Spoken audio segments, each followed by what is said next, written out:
berbahagia. Om Swastiastu. Tiada henti, tiada putus kita mengucapkan Angayu bahagia kehadapan Ida Sang Yang Widiwasa, karena atas limpahan rahmatnya, asung kertawara nugrahanya, kita dipertemukan pada hari yang berbahagia ini, hari ulang tahun Wanita Hindu Dharma yang ke-33 secara virtual, dalam keadaan sehat walafiat, tak kurang satu apapun. Dan sebagaimana tadi disampaikan oleh Ibu Moderator, Ibu Dr. Rani, bahwa saya selaku Ketua 3 WHDI Pusat Bidang Ekonomi mendapat tugas pada kesempatan ini untuk menyampaikan di masa pandemi ini apa yang bisa kita lakukan. Sebagaimana kita yaitu menjaga ketahanan pangan keluarga. Ibu-ibu yang saya hormati, sebagaimana kita ketahui bersama bahwa pandemi COVID ini begitu berdampak luar biasa kepada kehidupan kita. Pandemi COVID tidak hanya menimbulkan krisis kesehatan tetapi juga krisis ekonomi. Krisis global yang ditimbulkan oleh pandemi COVID ini sudah kita rasakan. Salah satunya kita tidak bisa bebas, kita tidak bisa bepergian, kita harus menjalani new normal life, yaitu selalu berpegang pada 3M, mencuci tangan setiap saat, memakai masker, dan tidak boleh bepergian kalau tidak ada keperluan. Dan karena itu pada saat rapat HUT WHDI di hari yang sangat spesial ini, saya ditugaskan oleh Ketua Panitia dan juga mendapat tuntunan dan arahan dari Ketua Umum, karena mungkin dari pengamatan Ibu, terutama Ibu Agung dan Ibu-Ibu semua melihat saya, wah ini senang berkebun, ini salah satu cara kita menjaga ketahanan pangan keluarga. Saya sungguh-sungguh menghabiskan waktu saya hampir semuanya, kalau tidak bepergian, saya berkebun. Apa sih yang saya tanam? Adalah tanaman sayur mayur. Jadi kalau ibu-ibu bertanya, emangnya Bu Mantik suka nyangkul, bisa nyangkul? Ya, saya memang tidak nyangkul. Astungkara saya punya satu orang yang tadinya tukang bangunan yang ngurusin tanah saya sedikit, bukan tanah yang luas juga, bikin kubu dan kemudian ada halaman sedikit, dan saya menanam sayur mayur. Dan untuk diketahui ibu-ibu, tanpa diduga hobi ini luar biasa, ternyata hasilnya saya langsung ke hasil dulu biar kita tertarik. Dan karena tugas saya dalam hal ini adalah menghimbau, mengajak ibu-ibu untuk mempertahankan, menjaga ketahanan pangan keluarga. Jadi kiranya saya juga berbagi bagaimana saya tidak menduga bahwa dengan hobi yang iseng-iseng saja tadinya, saya jujur aja saya sangat senang melihat pokcai yang gemuk-gemuk, yang subur-subur itu. Jadi yang pertama saya tanam karena di situ memang tanahnya gembur dan sangat subur di Gunung Salak itu. Jadi saya tanam pokcai, sawi, caicin. Kemudian saya sangat suka timun, saya nanam timun. Hampir semua tanaman sayur yang bisa saya dapatkan, dia sangat mudah saya dapatkan bibitnya, saya beli dan saya tanam di sana. Dengan belajar dari pengalaman, kalau hari ini ternyata hujannya terlalu lebat, besok kita nanamnya yang lain lagi. Jadi ibu-ibu jangan terus ada yang menjawab, wah iya Bu Mantik punya lahan, kalau kita di perkotaan gimana, kita nggak punya tanah untuk menanam. Tidak usah khawatir ibu-ibu, kita bisa mengakalinya kalau di perkotaan. Jadi kita bisa menanam di polybag, di pot. Kita juga mendapatkan bantuan dari Kemenkes lewat Ibu Bidang Sosial, itu adalah membudidayakan, memelihara lele di dalam ember yang kita sebut dengan budidamber, yaitu memelihara lele di dalam ember. Dan di atas ember itu dikasih aqua, gelas-gelas aqua, itu bisa ditanemin juga sama kangkung. Jadi di dalam ember ada lelenya, kemudian ada kangkungnya, dan jujur saja dengan lahan yang tidak terlalu luas di Gunung Salak, saya juga di samping bertanaman sayur mayur tumpang sari, saya juga memelihara ikan, bikin kolam kecil, ada ikan mujair, ikan nila, ikan lele, walaupun harus dipisahkan dia karena ikan nila dan ikan lele tidak bisa hidup bersama karena lele sifatnya kanibal, dia bisa memakan ikan lainnya. Jadi saya dengan bertanam sayur, memelihara ikan. Jadi kalau saya ke Gunung Salak kadang-kadang berbekal tempe saja dan telur. Di sana sudah ada ikan, sudah ada sayuran. Dan perlu saya sampaikan kepada ibu-ibu, kalau ada lahan, paling mudah ditanam itu adalah labu. Saya tidak pernah menanam labu. Labu itu tumbuh sendiri. Di halaman itu ada labu berbuah sepanjang hari, sepanjang bulan, sepanjang minggu. Dia berbuah saja, tetapi jujur untuk tanaman lain kita memang perlu menyiapkan lahannya. Kemudian kita membeli bibit, kemudian ada penyemaian, ada pohon tanaman tertentu kita harus semai seperti pokcai, sawi, kemudian juga wortel. Kita harus semai dulu selama 2 minggu, kemudian baru kita tanam. Tetapi kacang panjang, buncis, yang biji-bijian, jagung itu kita langsung bikin di situ lubangnya, kita tanam langsung, tunggu 2 minggu dia akan tumbuh, tunggu 2 bulan kita sudah panen. Kalau untuk pokcai kita bisa panen dan sejenisnya, sawi dan sejenisnya itu 1,5 bulan kita sudah panen.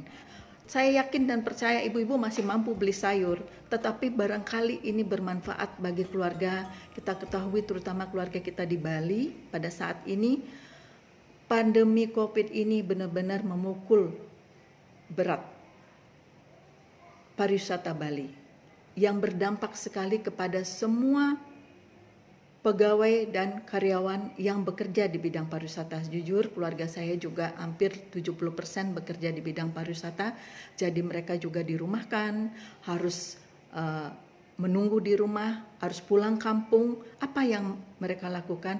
Saya sarankan untuk berkebun, menanam setidak-tidaknya sayur tidak usah beli. Syukur-syukur bisa pelihara ayam, ayamnya kemudian bertelur, juga kemudian punya bebek, bebeknya bertelur, dan kemudian punya kolam, kolamnya ikannya beranak pinak, sehingga kebutuhan akan gizi keluarga tetap terjaga dan terpelihara.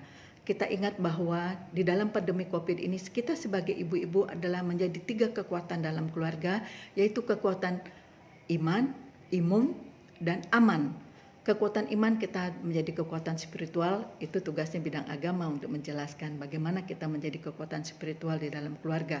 Tetapi kebetulan saya di bidang ekonomi, yang harus hidup ekonomis, saya hanya bisa menyampaikan dan berbagi cerita tentang bagaimana kita menjaga imun keluarga, di mana kita harus menjaga makanan, menjaga gizi.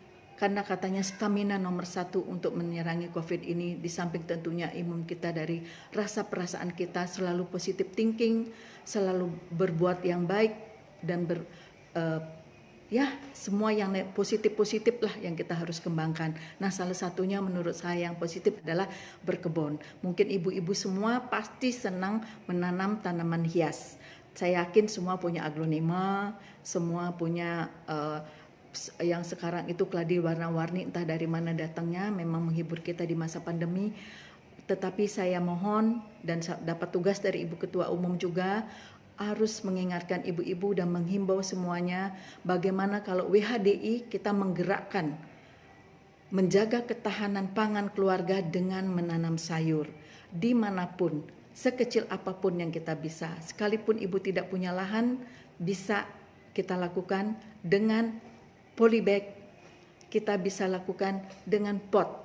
Saya banyak sekali mendapatkan masukan dari ibu-ibu, saya punya tanaman ini, saya punya ini Bu Ketum juga, aku nggak berani sama cacing, tapi aku suka ngelihat tanamannya kalau sudah tumbuh.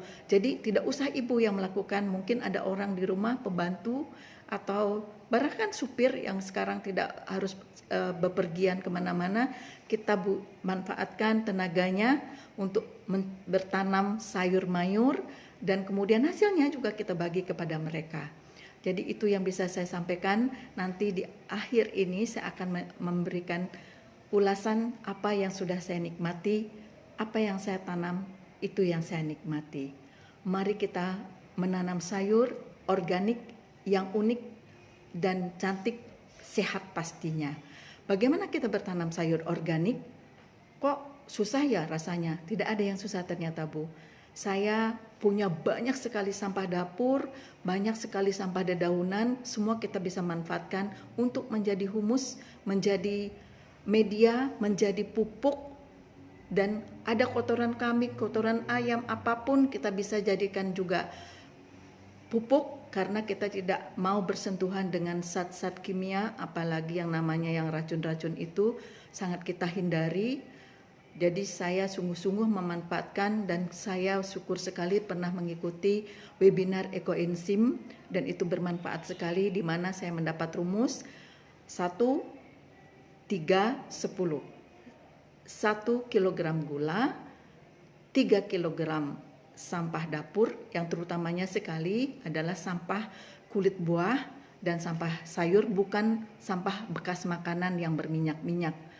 Kemudian dicampur dengan 10 liter air, diaduk jadi satu, didiamkan selama 2 bulan, hasilnya Ibu bisa nanti nikmati sebagai sampah organik. Dan ada juga yang memberikan berbagai tip untuk kita membuat pupuk organik. Mungkin Ibu bisa lihat nanti di YouTube, kita bisa belajar banyak di YouTube. Saya juga belajar banyak di YouTube bagaimana menanam pohon yang kita kehendaki, baik itu pohon buah, pohon-pohon produktif maupun sayur-sayuran. Jadi itu yang bisa saya sampaikan pada kesempatan ini. Kalau ada yang baik, saya mudah-mudahan bermanfaat. Kalau ada yang kurang, saya mohon maaf yang sebesar-besarnya. Sekali lagi, bukan maksud menggurui, dan kiranya apa yang kita peroleh bermanfaat, terutama bagi diri saya dan juga bagi ibu-ibu. Kalau ibu-ibu tidak membutuhkannya, monggo dibagi kepada yang lain. Betapa besar manfaatnya kalau kita menanam sayur sendiri, dan betapa kita bisa menjaga ketahanan pangan keluarga, seminimum sayur kita tidak usah beli. Mungkin itu yang bisa saya sampaikan. Sekali lagi, saya mohon maaf kalau ada yang kurang berkenan. Kalau ada yang baik, datangnya dari ide Sang Yang Widiwasa. Kalau ada yang salah, pasti itu kekurangan saya. Saya tutup dengan Parama Santi, Om Santi, Santi, Santi Om.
Can't forget the day we met. Your eyes so blue, me pressing through. I can't forget the day we met. Your smile so bright, it made me swoon. Our love is like a summer's day, hot and endless in a magic way. Whenever I see you, all I can think is my summer love. Been waiting for you, my love. My summer love. Been waiting for you, my love.